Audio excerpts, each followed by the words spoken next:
Listen, once in a while, I like to go ahead and keep my eye out on the national airwaves here in real estate and go ahead and search what are the top 5, top 10 cities that we should consider investing in the next year or so, right? Is this specifically real estate? Specifically real estate. All right. Gotcha. And we're going to pull from Rocket Mortgage. They do not sponsor the show. However, if they would like to sponsor the show, they can always contact us and Hembo will be sure to respond and get back to them. Until then, right, top 5 cities. And I'm going to give you 5. But the thing is, the most important piece there, I'm going to save for last. I'll save for last. Number 5, Wichita, Kansas. Number 4, Cleveland, Ohio. Coming in at number 3. I was a little surprised by this. I was just here. Indianapolis, Indiana. Number 2, Toledo, Ohio. And number 1, Fort Wayne, Indiana. Now, what is your reaction there? Do you agree? Do you disagree? What would you change? And why do you think they placed them in this order? I have not been to any of those cities personally. I don't think I've never been to Indiana. I've crossed Ohio, but I've never stayed in any of those cities. Kansas, was in Kansas, but not Wichita. Yeah. So never been to any of those cities. However, all of this makes perfect sense, especially the Ohio, Indiana. My thesis has always been, not always, but probably over the past 3 or 4 years since the pandemic, my thesis has been people are going to start to shift to the Midwest because there's more open land. There's more, room to grow. Right. Again, land's cheaper, things like that. So I felt like there's going to be this migration to the Midwest. So Ohio, Indiana, for us East Coast people, it's like a close shift. It's like, hey, I don't want to go all the way to Missouri. I don't want to go all the way over to Nebraska. So I'll just start with this Ohio, Indiana side, but it's going to keep creeping over. So I think the reason why that makes sense for people that are listening, the reason why that makes sense is because more people are now thinking about how to get out of metropolitan cities. And especially on the East Coast, they don't want to go too far in the Midwest. They don't want to switch all the way to something, but they're going to start saying, hey, let's just inch our way over a little bit. And so obviously when we have up and coming cities, it's a good place to invest, right? Because the boom's not there yet, but I have a feeling this is where things are going. I've been saying this for a few years, so this all makes perfect sense to me. OG, you have been saying this for a few years now, and I think you have a point. However, I think there's another way to also look at the situation here. Besides that, people are fleeing, if you will. In a way, they are kind of fleeing, right?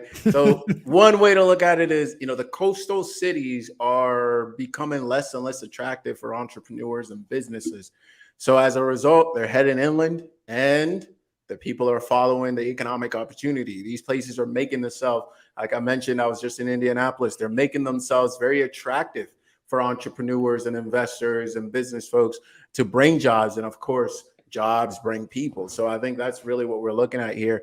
And also, quite frankly, I think people, to your point, are looking for more space after, these last few years here being closed up and people finally realizing, or not finally, but a lot of people realizing that, hey, maybe I don't want to be in the city, right? And due to my remote or hybrid work situation, I don't have to be in the city and I can actually get more bang for my buck outside of the city while still, maintaining that employment or whatever from anywhere in the country, including these places. So that's what we're looking at here.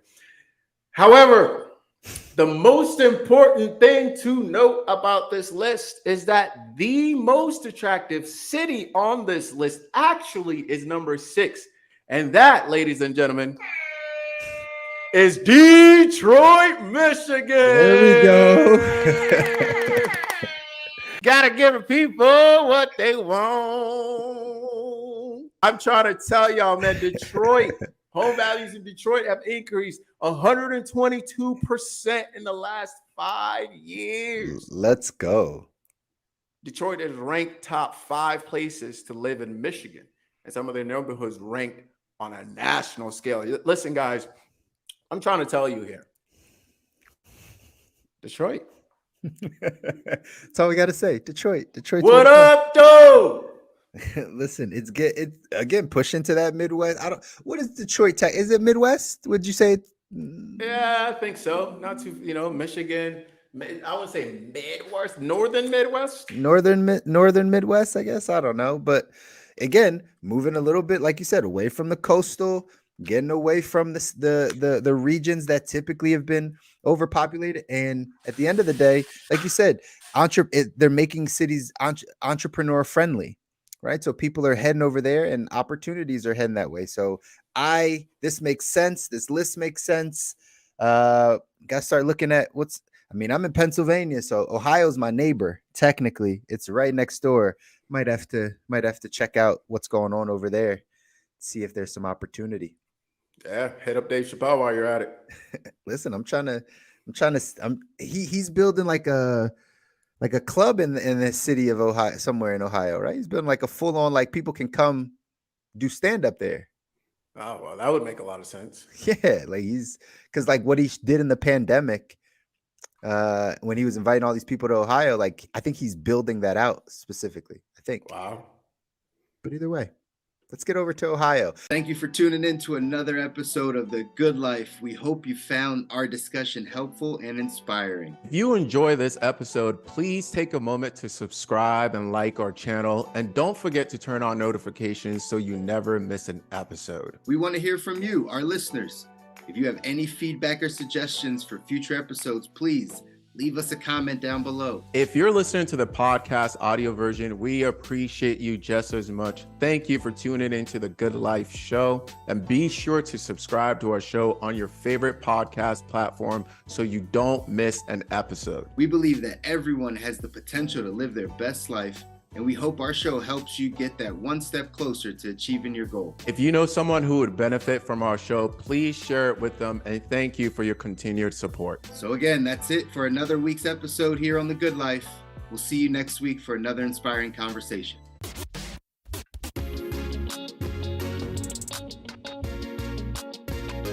Welcome to The Good Life.